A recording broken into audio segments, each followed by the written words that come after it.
Alors, mesdames, messieurs, bienvenue au lycée de Damas. Je me présente Olivier Glacé, je suis le directeur et je vous accueille aujourd'hui à plusieurs titres, mais notamment dans cette journée internationale du sommeil.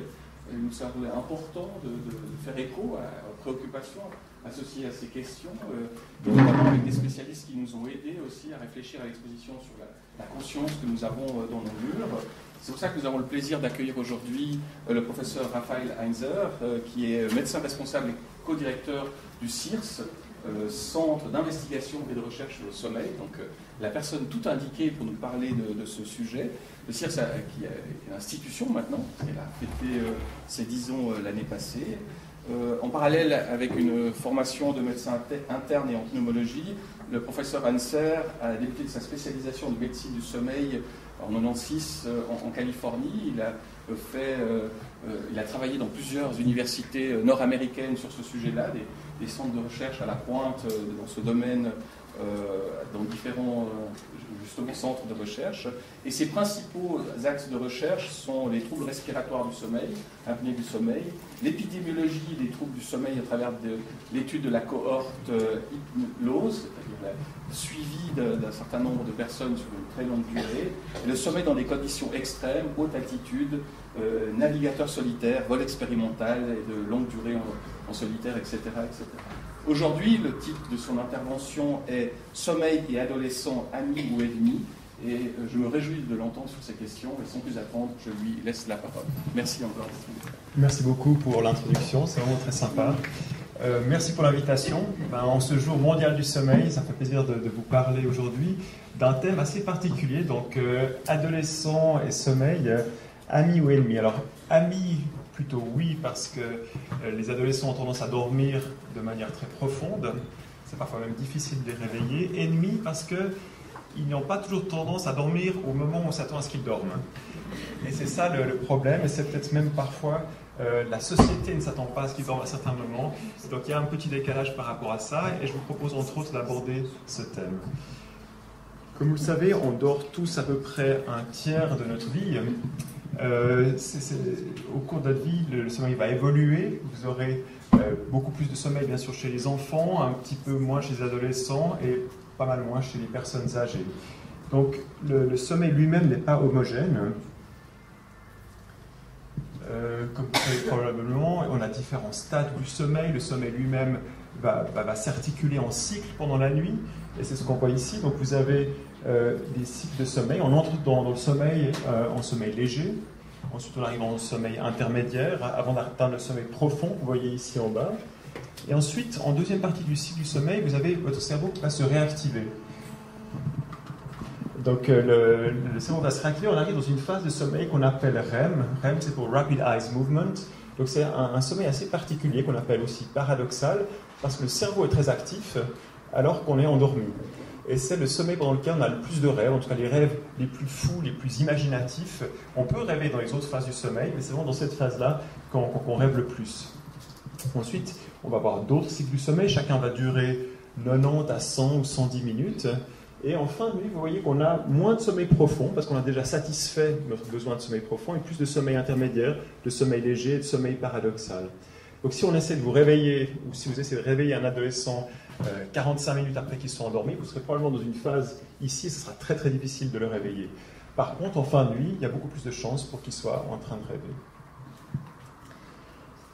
Donc les différentes phases de sommeil vont évoluer au cours des âges. Et vous voyez que la quantité totale de sommeil chez un enfant de 5 ans sera bien sûr beaucoup plus importante que celle d'un adulte, que celle d'une personne plus âgée. Ce qui est intéressant de regarder dans la composition du sommeil, c'est cette partie en bleu marine au milieu, qui s'appelle Slow Wave Sleep. Donc c'est le sommeil profond. Le sommeil profond sera très important chez les petits-enfants. Il aura tendance à être encore très important chez les adolescents, un peu moins important chez les adultes, et il va être beaucoup moins important chez les personnes âgées. C'est pour ça que les adolescents dorment souvent de manière très profonde, et les personnes âgées ont un sommeil souvent plus fragmenté, avec plus de réveil pendant le sommeil. Donc ce qui nous intéresse aujourd'hui, c'est surtout cette partie-là, entre à peu près, je dirais, 12, 13 ans et 20 ans, et c'est ça qu'on va analyser aujourd'hui. Donc pour introduire le sujet, je vous propose de parler d'un cas qu'on a vu au centre du sommeil. Donc c'est un jeune homme de 17 ans et qui inquiète ses parents parce qu'il a de plus en plus de difficultés à s'endormir, de plus en plus de difficultés à se lever le matin. Il lui arrive même de manquer les premières heures de cours au gymnase. Le soir, il essaie de se coucher vers 23 heures, mais il éprouve la difficulté de trouver le sommeil avant 2 ou 3 heures du matin. Malheureusement, il va quand même se lever à 7 heures pour aller à l'école. Et avec ça, il obtient à peu près 5 heures de sommeil par nuit, ce qui est clairement insuffisant pour un adolescent qui en aurait probablement besoin d'environ 9 heures pour la plupart d'entre eux. Le week-end, alors par contre, il peut facilement dormir jusqu'à 2 heures du matin. Et puis dormir, enfin, il peut sortir jusqu'à 2 heures du matin et dormir facilement jusqu'à midi.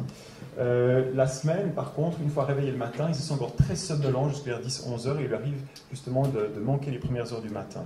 Donc la question c'est de quoi souffre-t-il et qu'est-ce qu'on pourrait faire pour l'aider? Alors je vous propose de voir quelques chiffres. On a quelques chiffres en Suisse, alors qui ne sont pas très récents, mais qui datent qui ont été publiés en 2003, où on voit justement les heures de coucher et les heures de lever dans une population d'enfants de 10 ans et de 14 ans. Donc on voit ici qu'à 10 ans, ils allaient se coucher vers 20h45 à peu près, alors que ceux de 14 ans, à peu près 1 heure plus tard. Donc on voit vraiment entre prépuberté et puberté, on a une différence.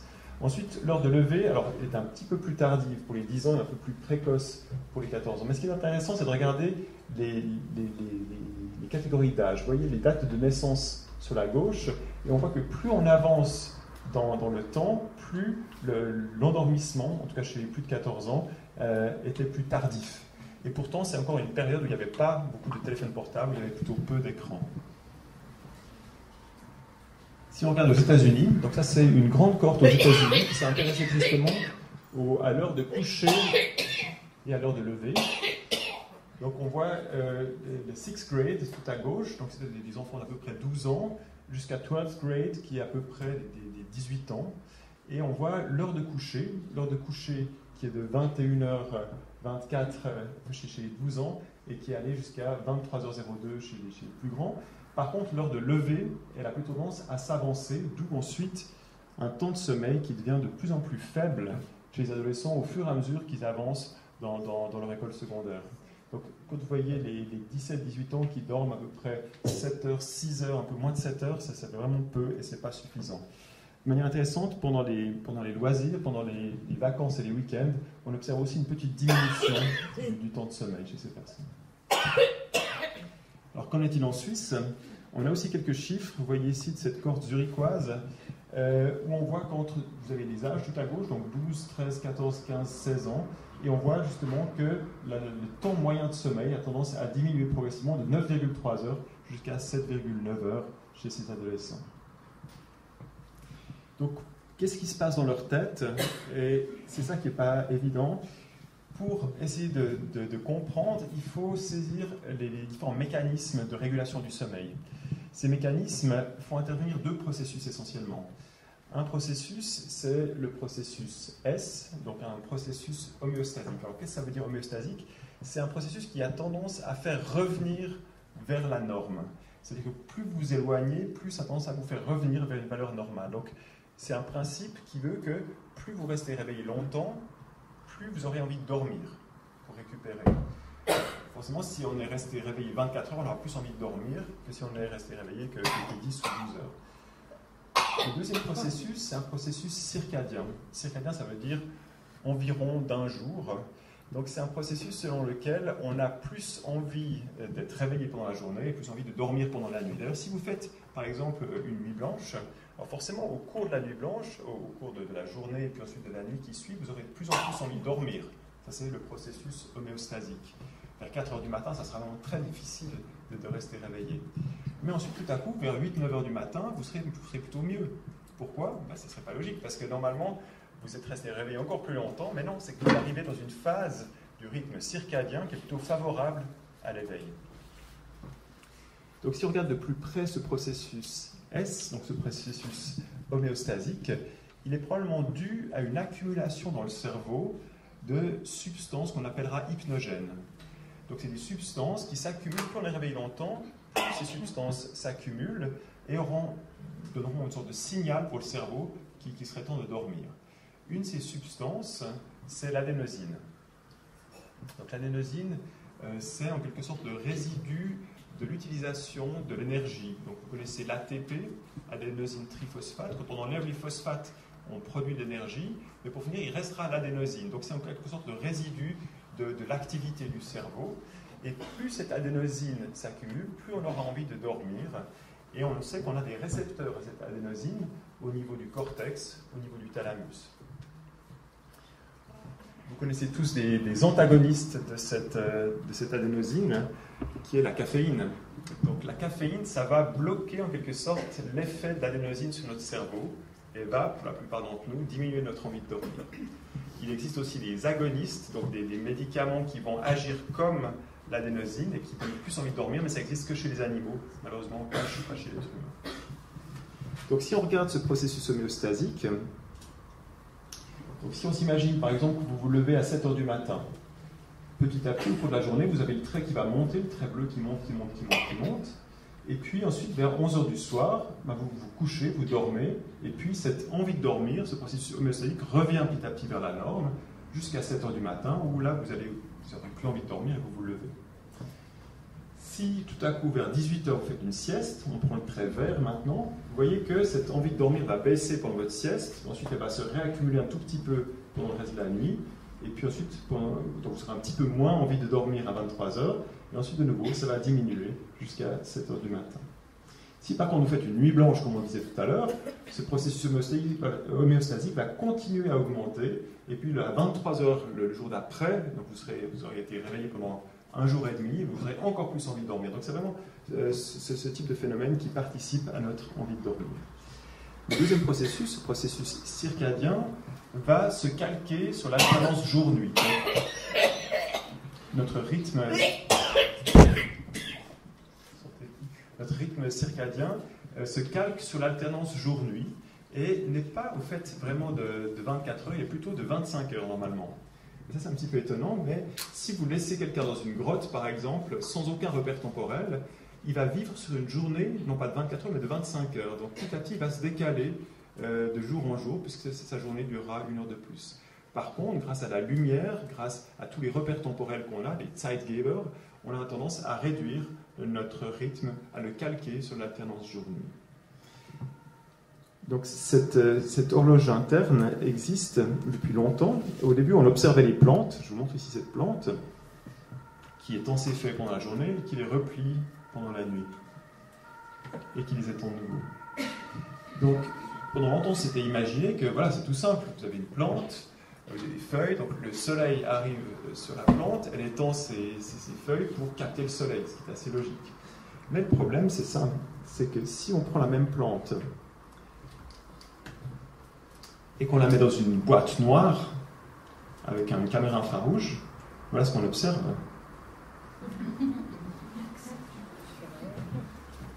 Donc qu'est-ce que ça vous évoque, ça? Donc au fait, il y a une horloge interne qui donne ce rythme.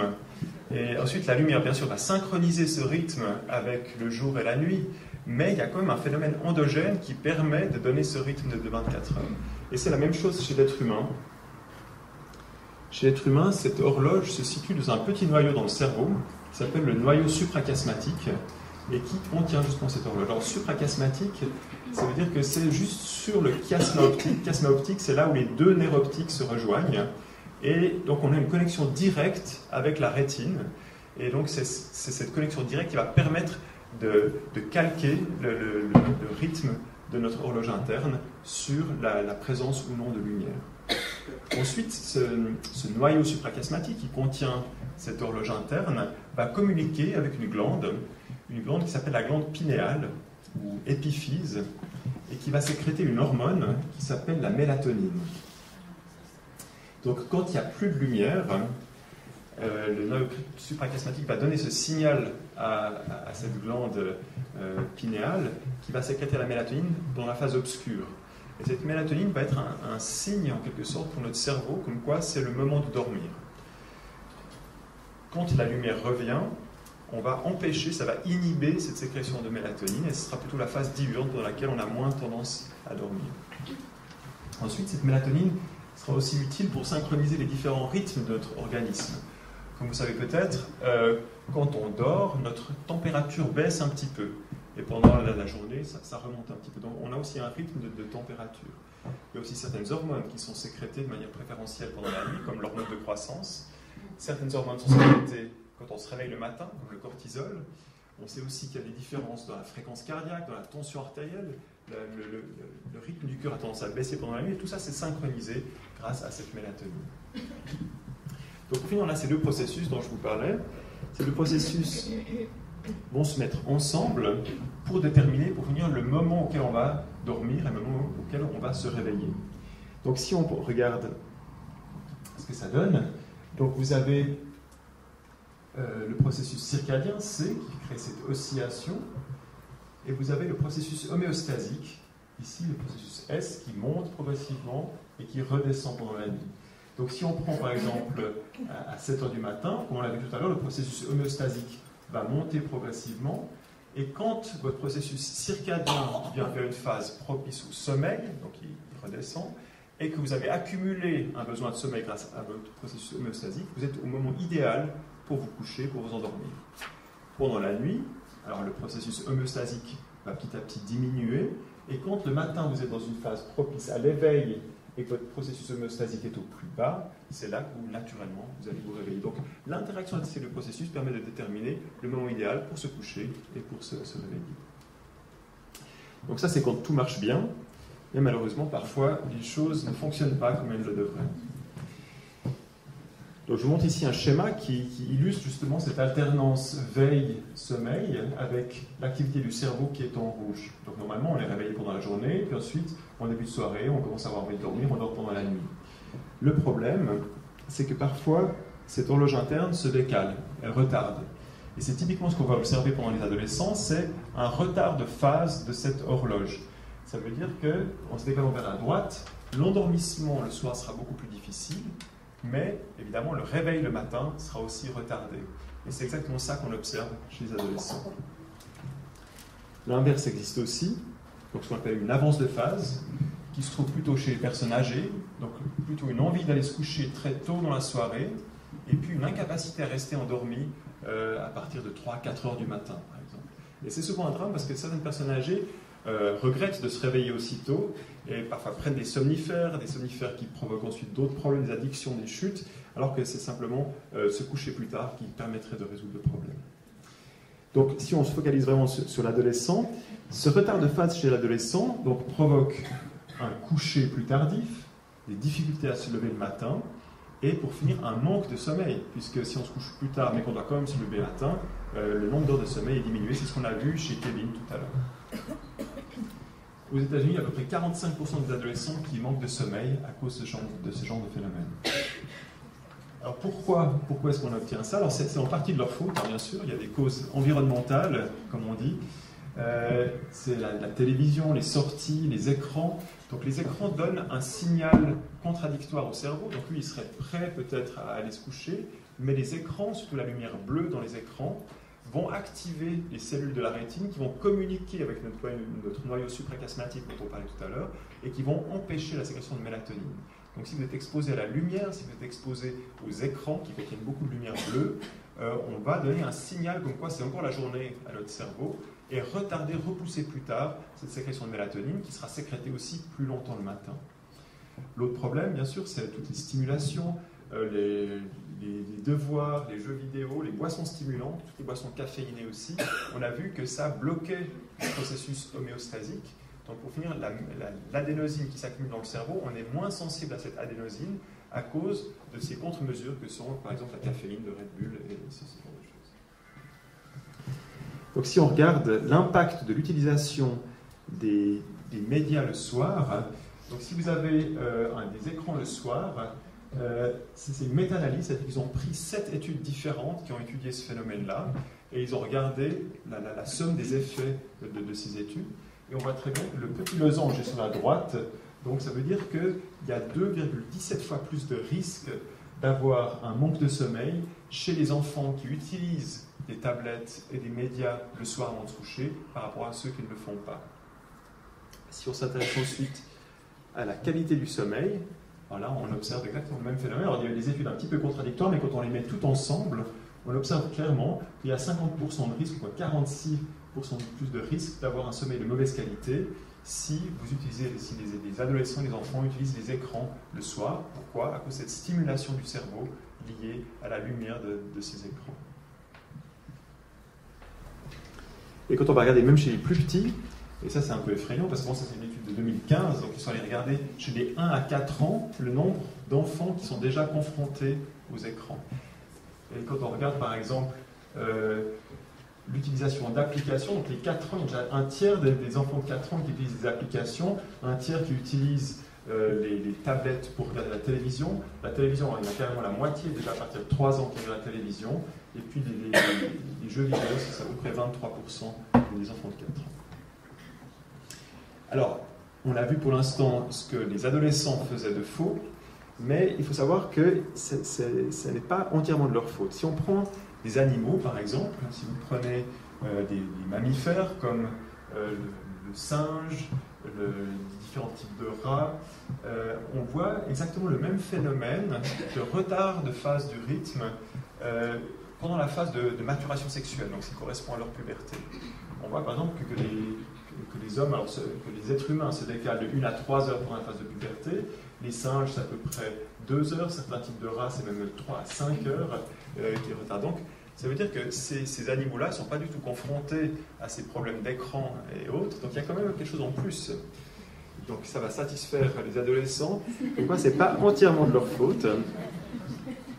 Il y a aussi des causes biologiques et probablement des causes hormonales qui favorisent ce genre de phénomène. Donc comment est-ce qu'on peut le dire? On voit tout d'abord que les filles décalent leur rythme à peu près 1 an plus tôt que les garçons. Et les filles, c'est vrai qu'on a leur puberté un petit peu plus tôt que les garçons, et donc dans une même classe, les filles auront ce décalage un peu plus tôt que les garçons. On sait que si on étudie les populations dans différents continents, dans différents pays, donc qui sont exposés à des stimulations très différentes, il y a des pays qui ont beaucoup d'écrans, d'autres pays moins, on observe le même décalage. Donc ce n'est pas uniquement un phénomène culturel, un phénomène lié à l'école ou à l'exposition à la lumière, puisque même des pays qui n'ont pas forcément beaucoup d'éclairage artificiel auront le même décalage. Ensuite, si on prend les adolescents et qu'on les met dans un milieu protégé, comme un laboratoire du sommeil, ce décalage persistera. Et finalement, quand dans la même classe, on observe ceux qui ont déjà leur puberté et qui sont déjà plus décalés et ceux qui ne l'ont pas, alors qu'ils sont exposés aux mêmes loisirs, aux mêmes devoirs scolaires, on voit que c'est vraiment quand ils ont leur puberté qu'ils commencent à se décaler. Chez les animaux, ils ont même essayé d'enlever les gonades, donc c'est ce qui sécrète les hormones, et ils ont aperçu qu'on arrivait à freiner ce décalage. C'est quelque chose qu'on ne peut pas faire chez les adolescents. Donc, apparemment, il y a quelque chose qui est bien. Alors, pourquoi est-ce qu'ils ont ce genre de phénomène? Alors, est-ce le processus circadien qui vraiment est retardé? Alors, c'est possible. C'est possible que la sensibilité à la lumière soit augmentée le soir. Donc, le fait d'avoir une augmentation de la sensibilité, ça va repousser la sécrétion de mélatonine plus tard dans la nuit. Peut-être qu'ils ont moins de sensibilité le matin pour freiner la mélatonine, c'est une hypothèse qui a été émise. Ou peut-être que c'est plutôt le phénomène homéostasique qui est plus faible, avec cette capacité à résister à cette pression du sommeil plus longtemps le soir. Le problème, c'est que justement, les adolescents se retrouvent au milieu d'une conspiration, je dirais, entre la biologie et la société. Donc quand on regarde avec le début de l'adolescence, ils ont tendance à avoir justement ce retard de phase du rythme circadien, donc leur tendance à dormir qui arrive plus tard. Ils ont tout à coup plus d'autonomie, ils ont un peu plus de liberté, ils peuvent choisir un peu plus par eux-mêmes à quelle heure ils vont aller se coucher. Ils commencent à avoir plus de pression pour les devoirs, pour l'école.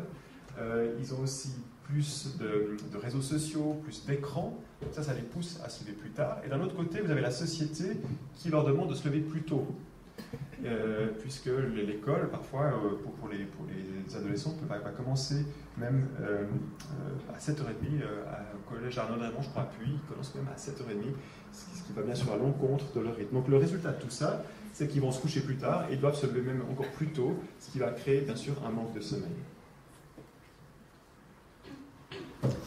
Alors, qu'est-ce qu'on peut faire pour les aider? Alors, on a vu vraiment qu'il y avait deux composantes. Une composante environnementale, comportementale et une composante biologique. Donc, pour la composante environnementale, bien sûr, on peut faire quelque chose. On peut leur demander, par exemple, d'éviter les écrans le soir, d'éviter la lumière forte, et si vraiment ils utilisent des écrans, au moins de les stopper 1 heure ou 2 avant l'heure du coucher, ou alors en tout cas de mettre des filtres de lumière bleue. Donc on a vu tout à l'heure que c'est vraiment la lumière bleue qui va agir sur notre noyau suprachiasmatique, sur notre sécrétion de mélatonine.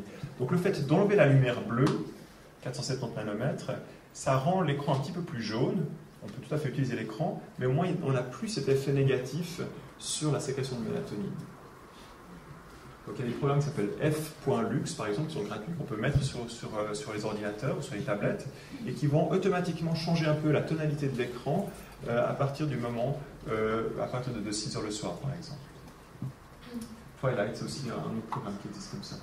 Ensuite, une chose très importante, et c'est souvent la recommandation la moins populaire auprès des adolescents, c'est de laisser les téléphones portables en dehors de la chambre pendant la nuit. Et ça, je crois que c'est extrêmement important parce qu'il y a souvent des petits sons qui viennent avec l'arrivée des messages sur les réseaux sociaux. C'est très difficile de résister à aller voir ce qui s'est dit, de ne pas répondre. Donc ça maintient typiquement les adolescents réveillés. Et je pense que c'est une mesure extrêmement importante. Ensuite, la régularité des horaires. Donc il faut bien savoir qu'un adolescent, vous vous rappelez dans l'histoire qu'on a discuté tout à l'heure, l'adolescent sortait très tard le week-end. Donc il allait se coucher à 2-3 heures du matin. Ensuite, il allait se lever à midi, le samedi et le dimanche. Et le problème, c'est que si tout à coup, pendant 2 jours, votre cerveau pense que c'est OK d'aller se coucher à 2 heures du matin, 3 heures du matin, et de se lever à midi, au final, il ne va pas comprendre pourquoi, tout à coup, le dimanche soir, il faut se coucher à 10 heures et se lever ensuite le lundi matin à 7 heures. Donc c'est une sorte de jet lag qui se passe pratiquement tous les week-ends, comme s'ils allaient passer le week-end à New York et qui revenaient directement après le lundi. Donc ça, c'est quelque chose de très néfaste. Alors si vraiment ils ont envie d'avoir une vie sociale, ce que je peux tout à fait comprendre, alors qu'ils assument au moins le matin et qu'ils ne décalent pas trop leur heure de réveil. C'est ça qui est presque le plus important, c'est de ne pas trop décaler l'heure de réveil. Autrement, le réveil du lundi matin est juste impossible. C'est un peu comme s'ils essayaient de se remettre à l'heure pendant la semaine et le week-end, tout revient à zéro, et ainsi de suite. C'est comme s'ils faisaient ça toutes les semaines. Ensuite, finalement, on a vu que toutes les boissons stimulantes sont bien sûr néfastes. Tout ce qui est Coca-Cola, Red Bull, toutes les boissons caféinées, mais aussi thé froid, thé vert, thé noir. Alors, je ne sais pas si c'est très populaire chez les adolescents, mais en tout cas, ça contient la théine qui a à peu près le même effet que les boissons caféinées. Une fois qu'ils ont respecté toutes ces choses-là, on peut leur donner de la mélatonine. Donc, cette hormone dont on discutait tout à l'heure, qui est sécrétée naturellement, elle existe aussi en pilule, en gélule, qu'on peut prendre par la bouche. Et chez les adolescents qui, malgré leurs efforts, n'arrivent pas à rétablir leur rythme normal, on peut leur prescrire cette mélatonine. Donc, à l'étranger, il existe plein de préparations. Aux États-Unis, vous achetez ça comme des bonbons pratiquement. Il n'y a quasiment pas d'effet secondaire, mais il faut quand même savoir que si on le prend au mauvais moment, ça ne sera pas forcément bien pour votre rythme. Si vous le prenez en dose excessive, pour finir, vous aurez un taux de mélatonine qui sera maximal sur les 24 heures et ça n'a aucun sens. Donc c'est plutôt des doses plutôt faibles. Parfois, les gens le prennent juste avant d'aller se coucher. Non, c'est mieux de le prendre un petit peu avant, donc 2-3 heures. Habituellement, on essaie 3 heures avant l'heure souhaitée du coucher, parce que la mélatonine n'est pas un somnifère. C'est une sorte de signal comme quoi la nuit arrive et qui prépare votre cerveau à dormir. Donc en Suisse, ces préparations ne peuvent pas être vendues parce qu'elles sont préparées de manière un petit peu aléatoire, un peu comme des compléments alimentaires. En Suisse, la mélatonine est quand même considérée comme un médicament, donc ça va être sur prescription médicale, et le pharmacien achète la substance et fait lui-même des gélules. Donc il y a certaines pharmacies qui le font, et ceux qui ne le font pas peuvent très bien commander à la pharmacie internationale à Lausanne par exemple. Ils en ont, dans chaque canton, il y a plusieurs pharmacies qui le font. Donc 1 mg pour les petits, on peut aller jusqu'à 3 mg chez les adultes, mais ça ne sert à rien d'aller au-delà, parce qu'autrement, on a juste le taux de mélatonine qui restera maximal sur les 24 heures, donc on perd ce côté taux important pendant la nuit qui baisse pendant le jour. Donc cette mélatonine, naturellement, justement, devrait être sécrétée dès qu'il fait nuit, à partir de 22 heures, et puis le matin, elle diminue. On peut la trouver dans le plasma, on peut la trouver dans la salive même. Parfois, on demande aux gens de prendre des petites salivettes et de les mettre à différents moments pour voir à quel moment dans la nuit le taux de mélatonine augmente. Et chez les adolescents, typiquement, on voit que c'est des fois peut-être vers minuit, 2 heures du matin que le taux de mélatonine commence à monter. Donc là, on est vraiment confortable pour leur donner de la mélatonine le soir, pour avancer leur phase de sommeil, pour donner ce signal au cerveau de manière plus précoce que la nuit est là et qui les aide vraiment. Alors parfois, c'est des effets magiques. C'est vraiment incroyable. Et alors, certains adolescents sont emmenés par leurs parents, ils ne sont pas du tout intéressés à ce qu'on leur dit. À ce moment-là, c'est quasiment peine perdue. Par contre, ceux qui en souffrent, qui remarquent vraiment qu'ils sont crevés, qu'ils sont déprimés, qui n'arrivent plus à se concentrer à l'école le matin, quand ils sont motivés, qu'ils appliquent les premières règles qu'on a discutées, à ce moment-là, oui, on les aide avec la mélatonine. Et il y a des gens qui ont été transformés par cette mélatonine. Les parents qui disent « je ne reconnais plus mon enfant », il est beaucoup plus calme, beaucoup plus aimable, ça va beaucoup mieux à l'école, il se concentre mieux à l'école. Il faut savoir que le manque de sommeil a des conséquences importantes. Non seulement le sommeil est très utile pour la mémoire, donc on fait le tri des souvenirs à fixer, des souvenirs à oublier, mais si, par exemple, on apprend un vocabulaire, on le relit avant d'aller se coucher, ça va travailler pendant la nuit et on arrive vraiment à fixer la mémoire. Si on ne dort pas assez, on le fera nettement moins. Il faut aussi savoir que le manque de sommeil a des conséquences au niveau métabolique. Donc, quand on ne dort pas assez, on va diminuer une hormone qui s'appelle la leptine, qui est sécrétée par le tissu graisseux et qui freine l'appétit. Quand on ne dort pas assez, on va aussi augmenter une autre hormone qui s'appelle la gréline. Cette hormone, la gréline, est sécrétée par l'estomac et augmente l'appétit. Donc si vous baissez l'hormone qui freine l'appétit et que vous augmentez celle qui augmente l'appétit, à ce moment-là, bien sûr, il y a des prises de poids. Et c'est quelque chose qu'on observe chez les enfants, particulièrement chez les enfants qui manquent de sommeil. Alors on suspecte aussi peut-être une augmentation du risque de diabète chez ceux qui ne dorment pas assez. Il peut y avoir des conséquences non seulement sur le cerveau, c'est essentiellement le cerveau qui a besoin de dormir, mais aussi sur le reste du corps. Donc qu'est-ce qu'on va pouvoir faire si on leur donne la mélatonine en début de soirée? On va arriver à attirer leur phase de sommeil plus tôt dans la nuit, leur permettre de se coucher plus tôt, pour autant bien sûr qu'ils fassent l'effort de ne plus s'exposer aux écrans, et puis ça va leur permettre de se réveiller de manière beaucoup plus sereine le matin et d'être plus concentrés à l'école, d'avoir plus de sommeil pendant la nuit. Une autre possibilité, puisqu'on a vu que la sécrétion de mélatonine dure trop longtemps le matin, c'est d'utiliser de la luminothérapie. Donc, la lumière va freiner en quelque sorte la sécrétion de mélatonine qui dure trop longtemps le matin, d'où leur difficulté à se réveiller, et va apprendre au cerveau à la sécréter plus tôt dans la nuit. Donc, soit vous attirez le rythme du sommeil plus tôt en mettant de la mélatonine le soir, ou alors vous mettez de la lumière le matin. Le seul problème, c'est que si on leur demande de s'exposer à la lumière pendant 30 minutes le matin, ça veut dire qu'ils doivent se lever une demi-heure plus tôt, c'est quasiment pas possible, puisque la plupart du temps, ils ont tendance à se dépêcher pour aller à l'école, et c'est presque utopique. Mais néanmoins, cette lumière va freiner la sécrétion de mélatonine. Donc, idéalement, c'est mélatonine le soir, éventuellement luminothérapie le matin, pour recadrer leur phase de sommeil plus tôt dans la nuit. Donc, cette luminothérapie, elle peut se donner sous différentes mode. Donc vous avez essentiellement des lampes très puissantes, donc c'est pas comme des lampes que vous voyez ici, c'est comme des lampes spéciales qui donnent 10 000 lux à 20 ou 30 cm.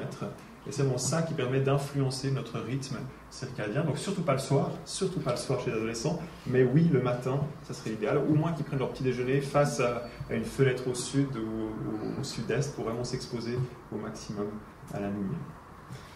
Dans les cas opposés, donc quand vous avez une avance de phase, qu'on observe par exemple chez les personnes âgées, ou par exemple quand on voyage avec le jet lag, là, ça serait plutôt de s'exposer à la lumière le soir pour mettre la phase de sommeil plus tard. Mais bon, ça, c'est pas vraiment le problème des adolescents et pas d'autres.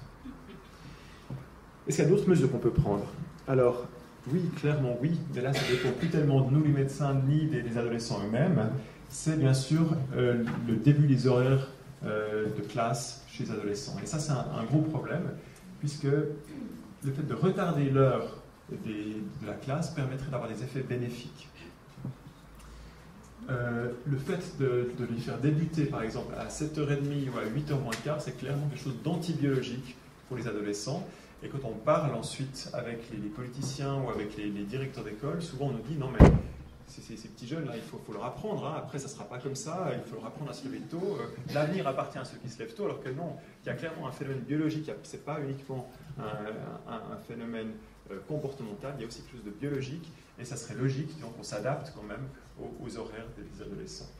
Donc le fait de retarder le début des cours permet d'augmenter la durée du sommeil des adolescents, avec tout ce qui va de bien avec, Ça permet d'obtenir une meilleure concentration des élèves aussi dans les premières heures le matin, plutôt qu'ils s'endorment en classe, ils seraient beaucoup plus à leur affaire, et les profs adoreraient ça. Ensuite, ils nous disent, oui, mais pour les transports publics, ça va pas bien, parce que les parents, ils peuvent pas les amener plus tard à l'école, mais honnêtement, je connais pas un seul adolescent qui souhaiterait que ses parents l'amènent à l'école. Et le paradoxe, c'est que les plus petits, les 5-6 ans, alors eux, ils commencent à 9h30. Et là, les parents, ils doivent les amener à l'école, et ça pose problème. Alors que les adolescents, ils ne voudraient surtout pas que vous les ameniez à l'école, donc cet argument-là, à mon avis, ne tient pas la route. Et d'autre part aussi, les transports publics, souvent même, ils prennent les transports publics, donc seraient beaucoup moins bondés si les adolescents pouvaient commencer à 8h30 plutôt que de les faire aller avec tout le monde à 7h30 ou à 7h15 dans les transports publics. Donc il y a eu des études sur le sujet, des études très bien faites, où là par exemple, une étude américaine où ils ont pris 197 étudiants âgés de 15 à 16 ans et ils ont simplement retardé le début des cours de 8h à 8h25. Et ce qu'ils ont observé, c'est que le pourcentage d'étudiants ayant plus de 8 heures de sommeil est passé de 18% à 44%. Donc c'est pas qu'ils vont se coucher plus tard parce qu'ils peuvent se lever plus tard, c'est qu'ils arrivent à dormir un petit peu plus.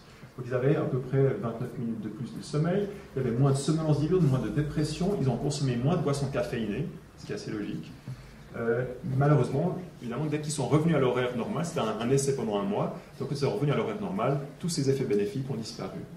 Donc si on regarde le diagramme de cette étude, vous voyez que le pourcentage, donc le time to, ça c'est la zone expérimentale quand ils ont pu dormir un petit peu plus, et on voit que la proportion d'adolescents qui dormaient plus de 8 heures a clairement augmenté, plus de 9 heures aussi, et puis ceux qui dorment moins de 7 heures ont clairement diminué.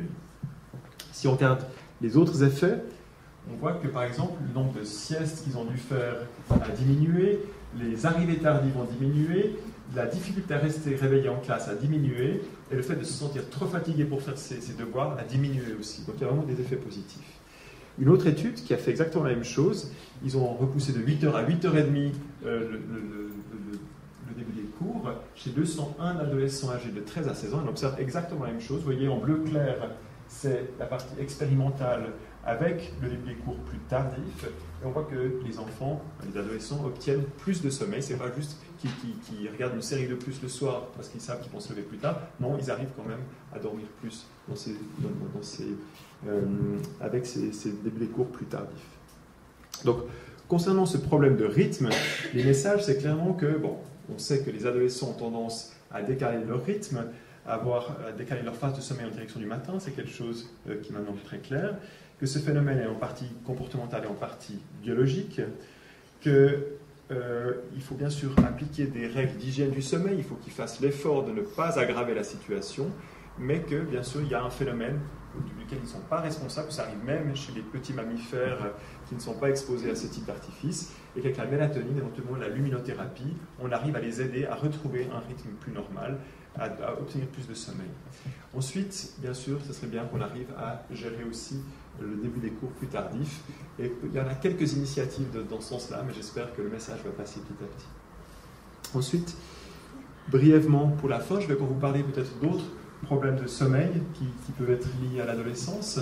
Donc, d'autres pathologies, il y en a carrément dans des maladies comme la narcolepsie, qui survient typiquement vers l'âge de 15 ans, l'hypersomnie idiopathique, qui peut se déclarer aussi avant 20 ans, certains souffrent de parasomnie, je vous montrerai un exemple tout à l'heure, comme le somnambulisme, et bien sûr les apnées du sommeil, mais on n'aura pas le temps d'en parler aujourd'hui. Donc, narcolepsie, c'est une maladie heureusement assez rare, et qui a des symptômes très particuliers. Un des symptômes, c'est la cataplexie, qui fait partie de la narcolepsie. Donc la cataplexie, c'est une perte de force soudaine liée à une émotion. Donc par exemple, quand on les chatouille, quand ils rient, quand ils sont surpris, tout à coup, il y a une perte de force qui peut toucher les jambes, les bras, qui peut parfois toucher que le visage. Et j'avais une patiente qui m'expliquait, par exemple, que quand tout à coup, sa prof l'interrogeait, qu'elle s'y attendait pas, et tout à coup, le visage qui retombait, elle n'arrivait plus à parler à cause de cette faiblesse musculaire qui survenait. J'avais un apprenti charpentier qui était sur les échelles souvent, et puis ses camarades avaient remarqué qu'en lui racontant des bons gags, tout à coup il devenait faible, il devait s'accrocher comme ça, donc ça devenait même quasiment dangereux pour lui. Ça, c'est un symptôme. Le deuxième symptôme, c'est une somnolence diurne extrêmement sévère. C'est vraiment un besoin impératif de sommeil qui survient pendant la journée, dès qu'ils sont un petit peu inactifs. C'est un peu comme si vous n'aviez pas dormi pendant 3 jours et que cette fatigue vous tombe dessus. Par contre, dès qu'ils ont dormi 10, 15, 20 minutes, ils sont repartis, ils sont de nouveau très très vigilants pendant 2-3 heures. Il y a aussi d'autres phénomènes comme des paralysies du sommeil, alors qui peuvent survenir en dehors de la narcolepsie, mais qui sont beaucoup plus fréquents dans la narcolepsie, qui sont des sensations très bizarres où quand vous êtes au lit, vous ouvrez les yeux, vous réveillez et vous n'arrivez plus du tout à bouger le corps. C'est une sensation très pénible les premières fois qu'ils le ressentent. Et petit à petit, tout à coup, ça disparaît, ils arrivent à bouger. Et pendant ces moments-là, souvent, ils ont des hallucinations. Donc ils voient comme si quelqu'un passait dans la chambre, comme si quelqu'un les regardait, ils ont des odeurs, ou l'impression que quelqu'un marche sur leur lit. C'est vraiment des hallucinations, comme si le rêve faisait intrusion dans la réalité. Et c'est vraiment les 4 symptômes principaux de cette maladie qui surviennent alors de manière prédominante vers 15 ans. Vous avez vraiment un pic de survenue vers 15 ans. Vous voyez, en France, au Canada, on voit à peu près le même pic vers 15 ans et un deuxième pic vers 30 ans, mais c'est nettement plus fréquent chez les adolescents. Alors cette cataplexie, je vais juste vous montrer deux petites vidéos qui montrent vraiment de quoi il s'agit. Donc là, c'est un adolescent. Donc il y a cette perte de force soudaine qui est tout mou. Alors il n'est pas endormi là, paradoxalement, mais c'est juste une perte de force musculaire. Voilà. Et puis un autre ici.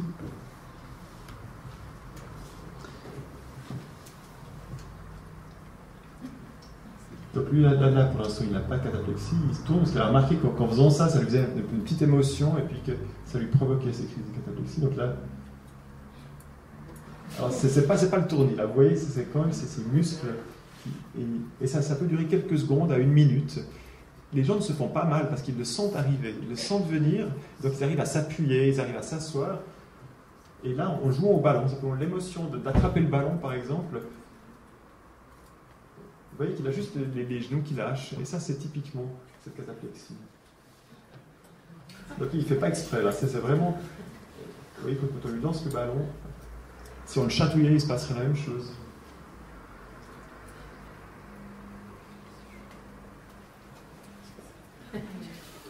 Alors là, quand il rit, là, il est carrément tous les muscles qui se relâchent.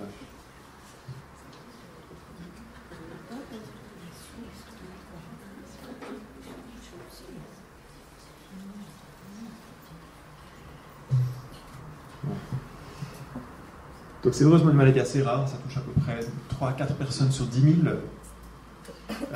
On suit quand même à peu près une trentaine de narcoleptiques ici au CHUV. Début à l'adolescence ou à l'âge adulte, comme on l'a vu, il y a une prédisposition génétique. Tous les narcoleptiques ont un certain type génétique, mais ce type génétique se retrouve à peu près dans 20% de la population. Donc c'est prédisposant, mais ce n'est pas forcément lié à ce type génétique. Ensuite, il y a une possible origine auto-immune. Donc on suspecte maintenant que c'est des auto-anticorps qui viennent détruire un petit noyau dans le cerveau, qui s'appelle le noyau à orexine, qui est détruit et qui provoque justement ce genre de symptômes. Alors comment est-ce qu'on peut faire pour les traiter ? Donc il y a vraiment 2 symptômes principaux, cette somnolence, cette envie de dormir qui les empêche pour finir d'avoir des activités normales pendant la journée. À ce moment-là, on peut donner des médicaments, soit faire des siestes programmées, parce qu'on a vu que des siestes très courtes permettent de régénérer déjà un état de vigilance satisfaisant. Donc parfois, les siestes programmées de 10-15 minutes permettent d'aider les gens. J'avais par exemple une dame qui était coiffeuse, qui était adulte maintenant, mais qui était narcoleptique depuis l'enfance, et qui s'endormait en coiffant ses clients. Et simplement, elle allait aux toilettes, elle se posait la tête juste 3-4 minutes, et après elle était repartie, elle arrivait à nouveau à continuer pendant 1 ou 2 heures, puis après elle devait refaire ça.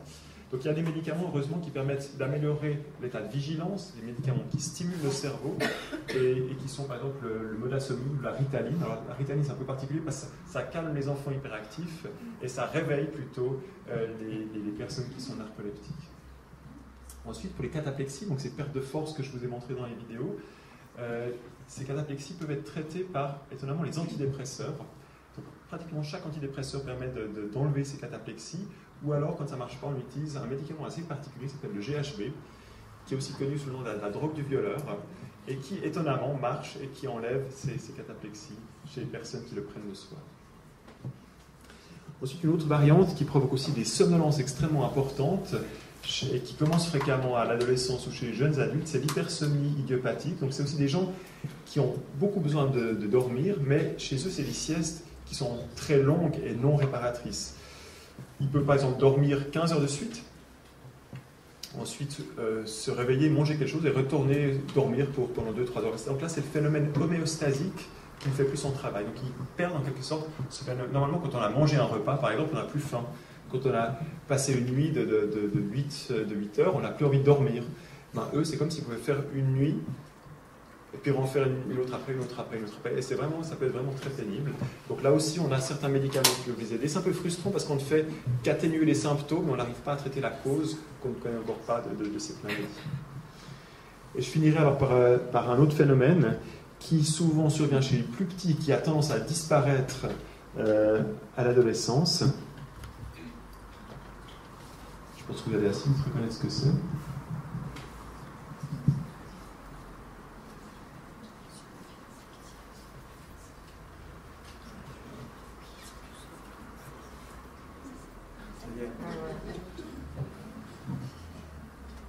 Donc là, il est endormi, il est en sommeil profond.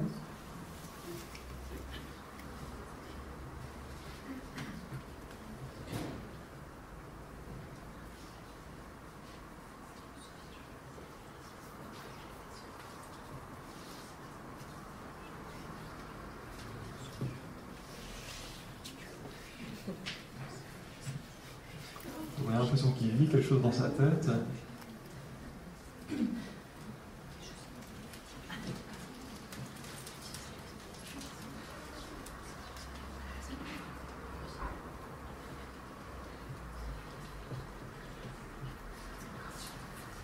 Il se couche, donc il est resté endormi pendant tout ce temps-là, et il ne se rappellera de rien le matin. Et c'est souvent le cas dans le somnambulisme.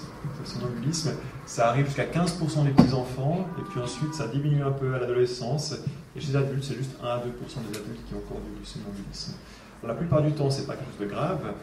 Il faut juste sécuriser l'environnement pour éviter qu'ils se blessent. Certains parfois confondent les portes et les fenêtres, et donc il y a eu des cas de défenestration.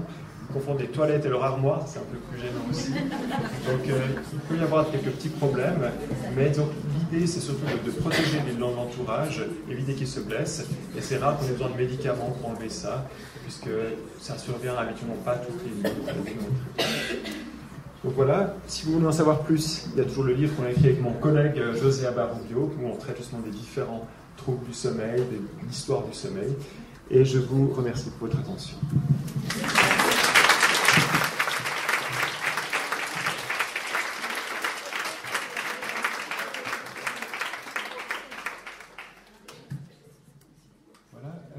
Peut-être une ou deux questions. Oui, mademoiselle. Dans les pays où ils ont des hyper longues heures de nuit et de jour, comment ils font? Parce que là, ça doit être complètement décalé, non? Oui, c'est une très bonne question. Donc, oui, c'est vrai que le phénomène homéostasique est un peu perturbé, mais il y a le phénomène circadien qui persiste quand même.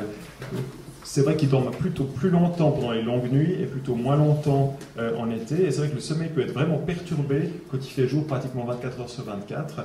Donc ils sont obligés d'avoir des rideaux bien faits pour éviter de se réveiller trop tôt et d'inhiber leur sécrétion de mélatonine dans les pays du Nord. Donc ils doivent trouver des moyens. Donc heureusement qu'il y a deux mécanismes qui interviennent, le phénomène circadien et homéostasique. Mais c'est vrai que ça peut poser problème avec la lumière. Et encore une fois, les antidépresseurs, ça peut aider la cataplexie. Donc, la cataplexie, c'est la persistance de la paralysie naturelle qu'on a pendant le sommeil REM. Donc, pendant le sommeil REM, vous vous rappelez, c'est cette dernière phase du cycle du sommeil pendant laquelle on rêve beaucoup. On a notre corps complètement paralysé, naturellement, pour éviter qu'on agisse nos rêves. Alors, certaines personnes perdent cette paralysie naturelle et commencent à agir leur rêve. Et ça, c'est un autre problème. Donc, normalement, on a une paralysie qui est tout à fait physiologique, tout à fait naturelle. Et, dans certains cas, on se réveille pendant une phase de sommeil REM. Donc le cerveau est réveillé, mais on garde cette paralysie qui était présente pendant le sommeil REM. C'est pour ça qu'on a aussi ces hallucinations qui sont fréquemment liées, où le rêve fait un peu incursion dans la réalité. Et les antidépresseurs diminuent le sommeil REM, d'où justement c'est cette diminution aussi des paralysies du sommeil. Merci. Oui, Zara? C'est changement des heures d'été, l'hiver et l'été, voilà, on est influencé par ça certainement. Oui, alors c'est vrai que, surtout au printemps, quand on perd une heure de sommeil, quand on doit se lever une heure plus tôt, ça peut être un petit stress pour certaines personnes. Il y a même une étude qui a été faite en Suède, où ils ont vu que le fait d'avancer l'heure du lever ils ont regardé les registres des hôpitaux sur toute la Suède. Ils ont aperçu une petite augmentation des infarctus le lundi qui suit l'heure du changement à l'heure d'été, et une petite diminution en automne. Alors, ce n'est pas significatif en automne, par contre, c'était significatif au printemps. Ils ont comparé le taux d'infarctus qui arrive dans les hôpitaux le lundi qui suit le changement d'heure d'été avec les 3 lundis qui précèdent et les 3 lundis qui suivent. Et là, ils ont vu une petite augmentation. Donc, ça veut dire que c'est une forme de stress pour certaines personnes. Et si on est prédisposé aux maladies cardiovasculaires, peut-être ce petit stress peut suffire. La plupart des gens sentent à peine la différence. Ce qu'on propose des fois pour les gens qui sont sensibles à ça, c'est essayer de se lever 20 minutes plus tôt, 3 jours de suite, plutôt que de faire d'un coup. Mais voilà, bien sûr, mais ça peut être un peu pénible. Et le manque de sommeil est un stress. Merci. Oui, madame ? Juste la mélatonine, est-ce qu'on peut recommander pendant un certain temps ou est-ce que pendant les vacances ça se fait? Oui. Ah, ça, c'est une bonne question. Donc, souvent, quand on essaie d'aider un adolescent à remettre sa phase de sommeil de manière plus précoce, une fois qu'il arrive de nouveau à se coucher à l'heure souhaitée, que ce soit 10h, 10h30, on essaie d'arrêter la mélatonine. Et si ça tient le coup, c'est très bien. Si par contre il se redécale, à ce moment-là, ils doivent des fois le prendre sur le plus long terme. Mais par contre, pendant les vacances d'été, bien sûr, ils peuvent essayer d'aller dans leur rythme naturel. Il faut juste que 7 à 10 jours avant, 1 à 2 semaines avant le début des cours, ils se remettent à l'heure. Mais bien sûr, pendant l'été, ils peuvent tout à fait arrêter la mélatonine. Et certains tiennent le coup des fois, même sans mélatonine, une fois qu'ils ont remis leur horloge interne à l'heure, parfois ça tient le coup. Oui, vous avez les personnes qui travaillent, par exemple, comme infirmiers dans les hôpitaux et qui doivent faire, par exemple, une semaine de nuit et puis reprendre une semaine de matinée, comment ils peuvent s'habituer à ça? C'est très pénible, hein. Surtout le pire c'est 3 x 8, des gens qui doivent constamment décaler, puisque comme vous avez vu, on a ce rythme circadien avec une phase propice au sommeil, une phase propice à l'éveil. Donc si vous devez être réveillé dans une phase propice au sommeil, vous avez beaucoup plus de difficultés à vous concentrer, plus d'accidents de travail, plus d'accidents de la route, et si vous devez dormir dans une phase du rythme circadien qui est propice à l'éveil, c'est beaucoup plus difficile. D'une part parce que votre cerveau n'est pas prêt à dormir, c'est pour ça qu'on recommande vraiment d'avoir des rythmes très réguliers de sommeil. Donc oui, c'est un stress énorme, qui n'est pas du tout physiologique, et on sait qu'il y a plus de maladies cardiovasculaires, plus de prise de poids chez les personnes qui doivent dormir de manière décalée par rapport à leur phase naturelle de sommeil.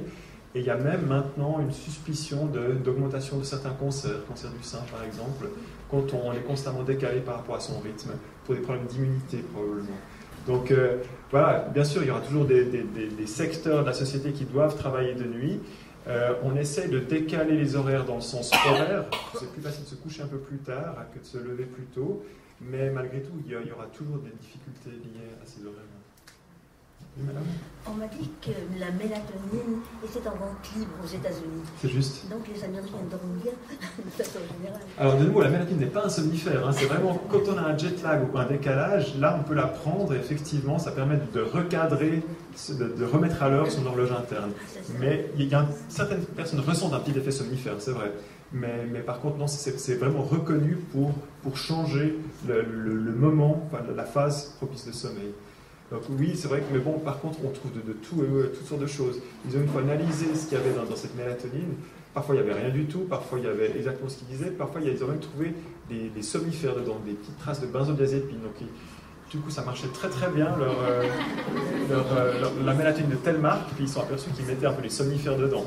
Donc, ouais, il peut se passer. C'est pour ça que c'est pas autorisé en Suisse de l'importer, celle de l'étranger. Il veut vraiment que ce soit fait de manière pure et claire. Et je voulais vous demander, est-ce que les animaux baillent là? Ou bien c'est simplement pour le bâillement, ça c'est encore un grand mystère de la science. Qu'est-ce que c'est que le bâillement? Pourquoi est-ce qu'on bâille? On ne le sait pas encore.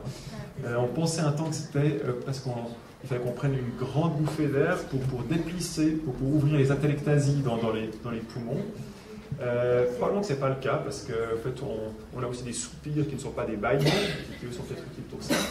On s'est posé plein de questions, et puis pour finir, si je vous montrais quelqu'un qui bâillait, là en film, il y a probablement 30% des gens de la salle qui bailleraient aussi. Et ça donc pour finir, une des conclusions de certains chercheurs, c'était que le bâillement était une forme de communication non verbale, et que le fait de bâiller et que l'autre bâille en plus, c'est une forme de mise en résonance de deux personnes. C'est peut-être un peu saugrenu, mais c'est vrai que c'est contagieux. Et le problème, c'est que c'est pas facile de trouver des fonds au Fonds national pour étudier le bâillement. Pour étudier le cancer, ça va. Le sommeil, c'est pas toujours facile. Mais alors, le bâillement, si on arrive avec un projet pour comprendre le bâillement, je pense qu'on aurait de la difficulté à trouver des fonds. Oui, c'est vrai. Oui.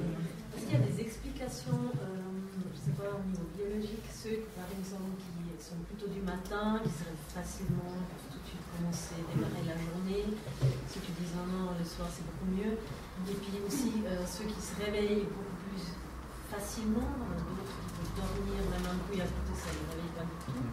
Puis on voit ça des fois aussi déjà chez les enfants, qui font facilement des siestes très longues et puis ils dorment très très bien, et d'autres qui se réveillent beaucoup plus facilement. Est-ce que ça... Vous avez tout à fait raison. Donc, on est très inégaux devant le sommeil. Il y a des adultes qui ont besoin que de 6 heures de sommeil, d'autres ont besoin de 9 heures. Il y a des gens qui viennent vers nous qui nous disent écoutez, moi je suis tout le temps fatigué, je dors mes 8 heures comme ils ont dit dans le journal, et puis, mais en vacances, vous dormez comment? Ah ouais, je dors à peu près 9 heures. Et puis vous êtes bien la journée? Ouais, je suis bien la journée. Ouais, vous avez besoin de 9 heures de sommeil. C'est triste parce que forcément on aime bien dormir un peu moins pour pouvoir faire plus de choses. Donc on est très inégaux et c'est probablement génétique. Donc il y a déjà quelques gènes qui ont été trouvés qui expliquent pourquoi des familles sont des lève-tôt ou des couches-tard. Donc là on a trouvé des gènes. Peut-être quelques gènes des longs dormeurs, mais voilà, c'est en grande partie génétique, ce genre de phénotype de grand dormeur, petit dormeur, lève-tôt, couche-tard. Et les réveils fréquents. Un réveil fréquent pendant la nuit. Ils se réveillent facilement, chaque petit bruit, et puis ben, voilà, si on habite en ville comme ça. Alors probablement aussi, mais là on n'a encore pas de cas. Ça fait pas très longtemps qu'on s'intéresse au sommeil, ça fait une trentaine d'années qu'on arrive à enregistrer le sommeil seulement, donc un petit peu plus que 30 ans, mais ça fait 30 ans qu'on commence vraiment à faire de la recherche dans ce domaine-là, ce qui est rien par rapport à la neurologie, cardiologie, donc on a encore plein de questions ouvertes, ce qui rend ce domaine passionnant. Est-ce que vous recommanderiez des applications qui, soi-disant, nous réveillent pour nos phases de sommeil léger ou des choses comme ça? Ouais. Parce que je n'ai jamais essayé, mais après, je me suis dit, pourquoi pas. Alors effectivement, il y a soit le téléphone portable que vous mettez sur votre matelas et qui sent quand vous commencez à bouger, donc en fonction des mouvements du matelas, il arrive à estimer de manière très très indirecte si vous êtes en sommeil léger ou en sommeil profond. Donc en gros, il vous réveille si vous êtes déjà réveillé. C'est que si vous commencez à bouger, alors vous mettez d'habitude une petite tranche horaire, donc si vous devez absolument être debout à 7 heures, vous dites voilà, entre 6h30 et 7h, il faut me réveiller au moment où je suis en sommeil léger. Et puis donc quand vous commencez à bouger, il fera sonner le réveil si vous êtes dans cette tranche-là. Le problème c'est que ça va peut-être vous enlever un quart d'heure de sommeil tous les jours, ce qui est peut-être un peu dommage.